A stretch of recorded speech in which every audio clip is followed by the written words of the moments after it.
All right, welcome back. Sports show on this day on YouTube. Gonna do a little NBA podcast, short little episode here as we're approaching Thanksgiving. Gobble, gobble. But let's start off here in the Western Conference. Minnesota Timberwolves. How about these guys right out to a surprising 10-3 start. I think if you had Minnesota in first place in the Western Conference, you were a damn liar.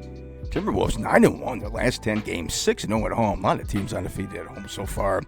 Defensively, they've been absolutely spectacular. They're second in NBA in points allowed per game at just 106.3. Now, they did lose McDaniels. He's going to be out a couple of weeks with an ankle injury. But just an incredible start. The Timberwolves, like we said, at 10-3. Karl Anthony Towns and Edwards, best duo in the NBA at this point.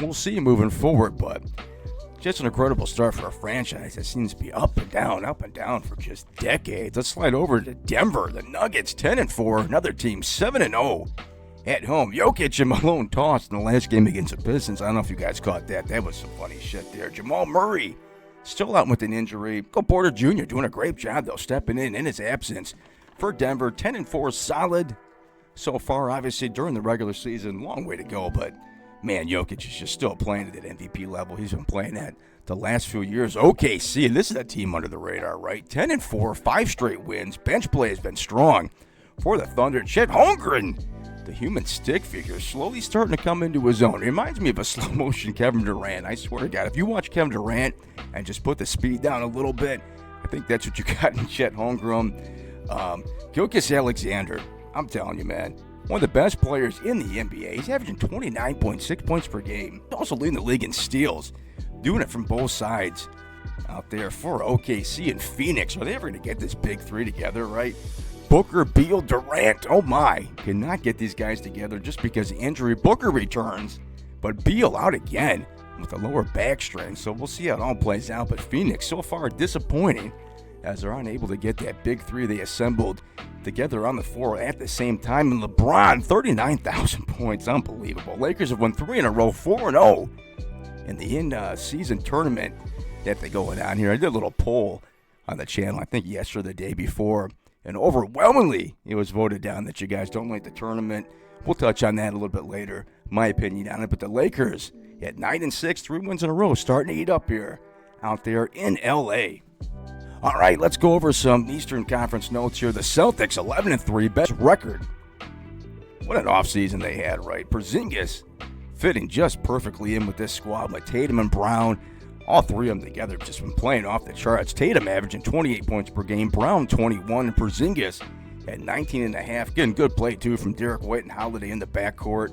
Good start so far for Boston. Undefeated at home, too, like we mentioned. So many teams have not lost a game at home so far in the season. And the 76ers, Maxey.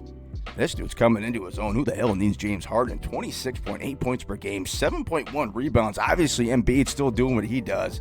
He averaged almost 32 points per game, 11 rebounds, 6 assists, and a block and a half per game out there for the big man, Embiid. Philly's one of these teams, too. I think at the trading deadline, if they can pick up a guy like Levine, watch out Milwaukee, watch out Boston, in my opinion. Speaking of Milwaukee, this is one of the hottest teams in the NBA. 10-4, 5 wins in a row. Giannis and Lillard combining 60 points per game their last 4 games. Definitely, obviously, get more comfortable playing out together. For the Bucks and the Pistons, oh my God, I have to talk about the Pistons. They're a little local flavor. 12 losses in a row. And the rookie's been a bright spot. 11 points per game, 10 rebounds, almost 2 blocks per game.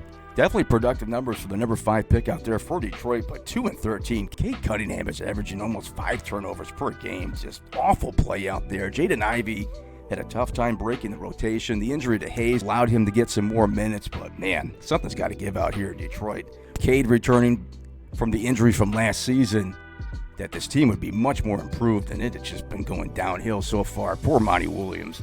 And how about Cleveland and Orlando? 2 teams under the radar here in the Eastern Conference. Both teams have won 4 in a row. Cleveland able to survive against the 76ers. Great game if you guys didn't check that one out. Darius Garland, 32 points against Philly. Despite not having Mitchell and LeVert, they're hanging in there pretty tough at 8-6. Jared Allen also having a big game against Philly with 26 points. Cleveland is going to be a dangerous team come the playoff time. I'm not saying they're going to knock off Boston or Philly or Milwaukee, none of those teams, but definitely a team that nobody wants to play. And you talk about another landing spot for Levine out there in Chicago. would definitely maybe put that team over the edge, as they already got it going on, especially that backcourt with Mitchell and Garland. Once they get Mitchell back from injury, be a pretty dangerous team to play moving forward. And the Orlando Magic, also 4 wins in a row, standing at 9-5. But how about this Orlando team that's been put together the last few years here, with Wagner, Boncaro, Cole Anthony, Suggs contributing. Ree Harris has been solid too out there for Orlando. 9-5, improving, while teams like the Pistons are kind of on the decline. Speaking of decline, how about them Chicago Bulls? Zach LaVine having all kinds of issues out there on that Chicago squad. I don't expect him to be on this team much longer. Definitely be gone either at the trading deadline or before. Lakers, Heat, 76ers. I mentioned Cleveland in there. Might be some suitors out there. All right, let's give a little MVP. Very early predictions. Luka's playing great. Joel Embiid's playing off the charts. Jokic, Tatum, Gilgeous Alexander, though, leading the league in steals and still dropping almost 30 points per game. You take him away from OKC, and that team's absolutely falling apart. So very early, I got SGA from Oklahoma City as my MVP. Let's move into the power rankings. So I got Celtics 1, Philly 2, Timberwolves 3, OKC 4, Milwaukee 5, Denver on the outside looking in. That injury to Jamal Murray pushed them down a little bit for me as far as the power rankings.